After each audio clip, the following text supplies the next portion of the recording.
ज़बूर number 36।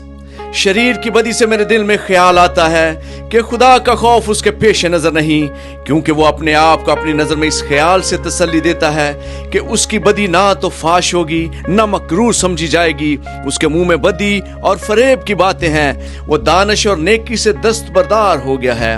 वो अपने बिस्तर पर बदी के मंसूबे बांधता है। वो ऐसी राह इख्तियार करता है जो अच्छी नहीं। वो बदी से नफरत नहीं करता। हाय खुदावंद, आसमान में तेरी शफकत है, तेरी वफादारी अफलाक तक बुलंद है, तेरी सदाकत खुदा के पहाड़ों की मानिंद है, तेरे अहकाम नहायत अमीक हैं। हाय खुदावंद, तू इंसान और हैवान दोनों को महफूज रखता है।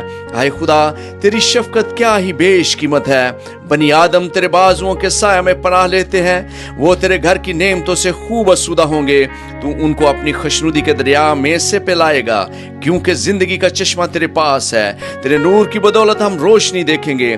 तेरे पहचानने वालों पर तेरी शफकत दायमी हो और रास्त दिलों पर तेरी सदाकत। मगरूर आदमी मुझ पर लात ना उठाने पाए और शरीर का हाथ मुझे हाँक ना दे। बदकिरदार वहां गिरे पड़े हैं, वो गिरा दिए गए हैं और फिर उठ ना सकेंगे।